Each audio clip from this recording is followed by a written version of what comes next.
नमस्कार मित्रांनो, सावळ्याची जणू सावळी मालिकेच्या आजच्या भागामध्ये मी आपलं मनपूर्वक स्वागत करतो. आणि त्यामध्ये आता नटून थटून रखुमाई बनलेल्या सावलीला घेऊन सारंग आता अभिषेक करण्यासाठी मंदिरात आलेला असतो.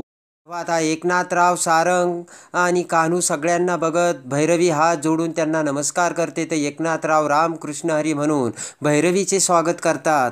आणि त्यानंतर आता भैरवी ही आता तिरपे डोळे करून सावलीकडे बघते. तर आता शेजारच्याच काकू सारंग आणि सावलीचे आता औक्षण करतात. तेवढ्यात आता रामभाऊ प्रेमाने सारंग आणि सावलीला आतमध्ये येण्यासाठी सांगतात.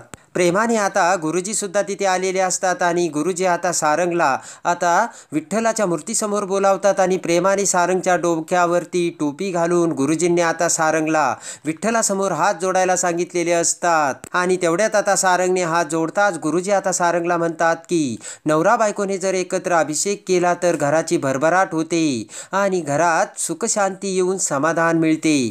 आणि ते ऐकून आता भैरवी ही हळूच सावलीच्या कानात म्हणते की सावली, गुरुजी काय म्हणाले कळलं का तुला? नवरा बायकोने जर एकत्र अभिषेक केला तर, पण तुम्ही दोघं तर फक्त नावानेच नवरा बायको आहेत. तेवढ्यात आता रामभाऊ सारंगच्या खांद्यावर हात ठेवतात आणि म्हणतात की जावई बापू, चालेल ना तुम्हाला एकत्र अभिषेक करायला? तेव्हा आता सारंग हा मान हलवतो. पटकन आता रामभाऊ हे सावलीला पुढे बोलावतात आणि आता सावली ही सारंग शेजारी येऊन उभी राहते. गुरुजी आता सावलीला म्हणतात की सावली, पांडुरंगाला हळदी कुंकू वाहा. तर प्रेमाने सावली आता पांडुरंगाच्या पायाला आता हळदी कुंकू लावते.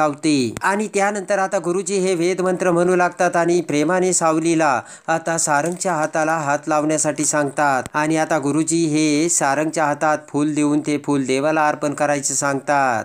आणि त्यानंतर आता पाण्याचा कलश आता सारंगच्या हातात देऊन प्रेमाने विठ्ठलाच्या पायावर आता सारंग हा पाणी सोडतो. तर सावलीने आता सारंगच्या हाताला हात लावलेला असतो. आणि त्यानंतर आता पांडुरंगाचे पाय धुतल्यानंतर प्रेमाने गुरुजी हे दुधाचा कलश आता सारंगच्या हातात देतात आणि म्हणतात की आता पांडुरंगाला अभिषेक करा. मोठ्या भक्तिभावाने सारंग आणि सावली दोघेही आता पांडुरंगाच्या डोक्यावर दूध टाकून पांडुरंगाला अंघोळ घालून खऱ्या अर्थाने अभिषेक करतात. आणि त्यानंतर आता सारंग हा मोठ्या प्रेमाने विठोबारायाचे अंग पुसून काढतो. आणि त्यानंतर सारंग आता प्रेमाने विठ्ठलाला सोहळं अर्पण करून आता विठ्ठलाला गंध लावतो. आणि आता सारंग प्रेमाने विठ्ठलाला त्याच्या डोक्यावर आता फेटा घालून विठ्ठलाला हार घालतात.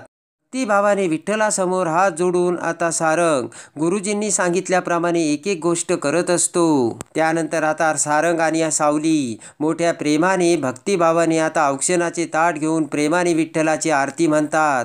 मोठ्या भक्तिभावाने सारंग आणि सावलीने आता विठ्ठलाची पूजा करून विठ्ठलाची आरती सुद्धा घेतलेली असते. इकडे पाठीमागे भैरवी आणि तारा हात जोडून ते सगळं बघत असतात. सारंग आता भक्तिभावाने विठ्ठलाला आता गोड प्रसाद अर्पण करतो. तर सावलीने आता विठ्ठलासाठी फळं आणून आता विठ्ठलाला अर्पण केलेली असतात. आणि पुन्हा आता सारंग आणि सावली विठ्ठलाचे हात जोडून पाया पडतात. त्यानंतर आता गुरुजी सारंगला म्हणतात की गावच्या प्रथेप्रमाणे अभिषेक अगदी मनापासून पार पडला. आणि आता अभिषेक पूर्ण झाल्यानंतर गावच्या प्रथेप्रमाणेच तुम्ही आता सावलीच्या डोक्यावरती कुंकू लावा.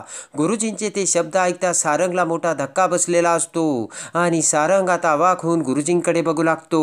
गुरुजी म्हणतात की जेव्हा तुम्ही सावलीच्या कपाळी कुंकू लावताल तेव्हाच हा अभिषेक सोहळा खऱ्या अर्थाने संपन्न होईल. आणि त्यानंतर मात्र आता सगळेजण अवाक होऊन सारंग आणि सावलीकडे बघत असतात. तारा आणि भैरवी तर खूपच खुश झालेल्या असतात.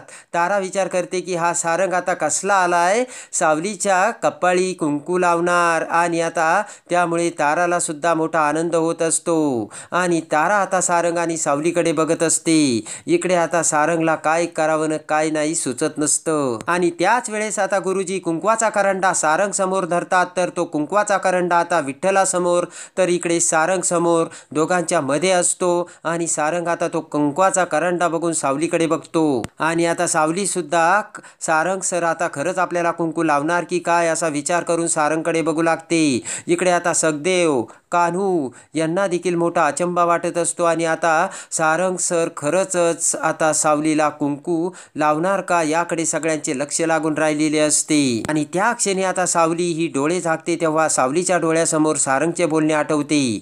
सारंगने सांगितलेले असते की सावली, या पाठीमागे मला तुझ्याविषयी सहानुभूती वाटायची पण आता ती सहानुभूती अजिबात वाटत नाहीये. आणि त्या क्षणी पुन्हा सावलीला आठवते सारंगने म्हटलेले असते की आजपासून तुझा आणि माझा संबंध मिटला. असा आता डोळे झाकून सावली विचार करत असतानाच सारंग आता करंड्यातील कुंकू त्याच्या हातात घेऊन ते कुंकू अखेर सावलीच्या कपाळी माळतो आणि आता सावलीच्या कपाळी खऱ्या अर्थाने आता सारंगने कुंकू लावून सावलीचा बायको म्हणून स्वीकार केलेला असतो. आणि आपल्या कपाळी कुंकू लागताच आता खडकन सावली डोळे उघडते आणि सारंगकडे बघते तर सारंगने सावलीच्या कपाळी कुंकू लावलेलं असतं. ते बघून आता सोहम आणि बबलू एकमेकांकडे बघून हसतात. तर पटकन बबलू आता विठ्ठलाला हात जोडतो तर आता एकनाथरावांनी सुद्धा विठ्ठलाला हात जोडलेले असतात आणि विठ्ठलाच्या कृपेने सावलीच्या कपाळी कुंकू लावून अखेर सारंगने सावलीचा बायको म्हणून स्वीकार केलेला असतो. आणि ते आता खरंच आनंदाचे दृश्य बघून सखदेव आणि कान्हूच्या डोळ्यात पाणी आलेले असते आणि बोला पुंडलिक वरदे हरी विठ्ठल असे म्हणत सगळेजण आता विठ्ठल नामाचा जयघोष करतात आणि सावलीच्या डोळ्यातून आता आनंदाश्रू वाहत असतात. त्यानंतर गुरुजी म्हणतात की आता आपण आरतीला सुरुवात करणार आहोत आणि प्रेमाने गुरुजी आता आरतीचे ताट सारंगच्या हातात देतात. तर सावली आता प्रेमाने पुन्हा सारंगच्या हाताला हात लावते आणि आता गुरुजींसोबत सगळेजण विठ्ठलाची आरती घेतात. सावली आणि सारंग आरतीचे ताट ओवाळून विठ्ठलाची आरती गात असतात. त्यानंतर आता सगळेजण घरी येतात तेव्हा बबलू चहा पित असतो आणि सगळ्यांना म्हणतो कसा झाला मग कार्यक्रम, झक्कास झाला की नाही. अप्पू म्हणतो की खरंच स्टोरी तर अक्कीची आणि दाजींची आणि तीही एकदम आनंदाची. तेवढ्यात सारंगसुद्धा तिथे येतो. सखदेव म्हणतो की सारंग दाजी, तुम्ही अभिषेकाचं आमंत्रण स्वीकारून गावाला आलात आणि अभिषेकाचं आमंत्रणसुद्धा आनंदाने स्वीकारलं आणि अभिषेकही केला. खरं तर आम्हाला याबद्दल असं काही होईल म्हणून वाटतच नव्हतं पण तुम्ही हे सगळं करून दाखवलं बघा. आणि हात जोडून सखदेव आता सारंगचे खूप खूप आभार मानतो. ते ऐकून आता सारंग म्हणतो की सखदेवराव, अहो तुम्ही काय बोलून राहिलात. अहो मी सुद्धा तुमच्यासारखाच माणूस आहे, हाडामासाचा, तुमच्यासारखाच मातीत वाढलेला आहे.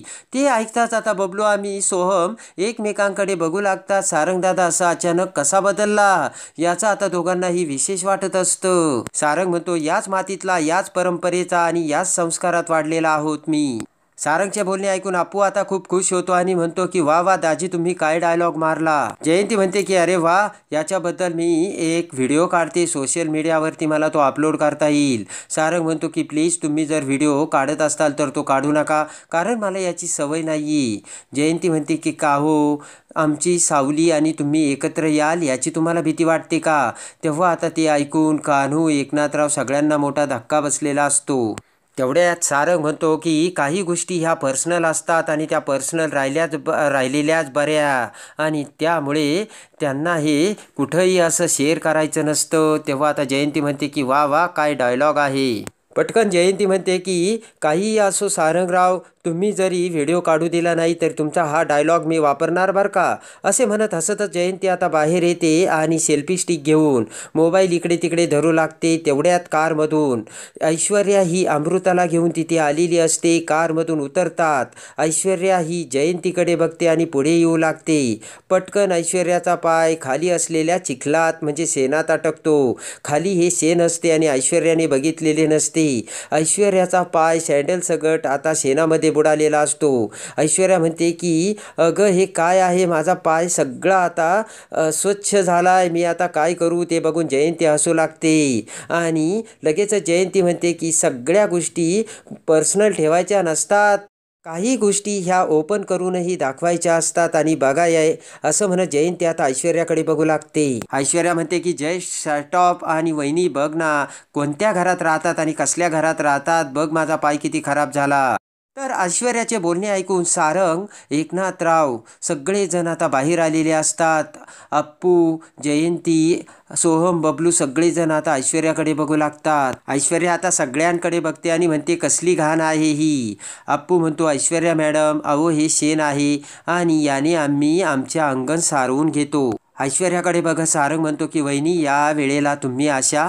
ऐश्वर्या म्हणते की मला यावं लागलं कारण तुम्ही या अशा वातावरणात आणि अशा घरी राहता म्हणून. राग येऊन ऐश्वर्या म्हणते की जस्ट शटॉप वहिनी, माझ्या साडीला आता हे शेण लागलं, माझी साडी खराब झाली, कसलं घर आणि कसलं वातावरण आहे हे. सगळेजण आता ऐश्वर्याकडे बघत असतात. ऐश्वर्या म्हणते की आणि हे घर आहे का यांचं, ह्या घरात हे सगळे इथे राहतात का, छी, असे म्हणत ऐश्वर्या आता बोलू लागते. तर सारंग आता अवाक होऊन रागाने ऐश्वर्याकडे बघतो. तर आता सारंग हा ऐश्वर्याचा माज कसा उतरवणार आणि सावलीचा बायको म्हणून स्वीकार करून पुन्हा आता सावलीची बाजू घेऊन सारंग कसा सावलीला प्रेमाने आपलेसे करणार हे बघण्यासाठी आणि सावळ्याची जणू सावली मालिकेच्या डेली अपडेटसाठी बेल नोटिफिकेशनवर क्लिक करून आपल्या चॅनलला लाईक करा, सबस्क्राईब करा.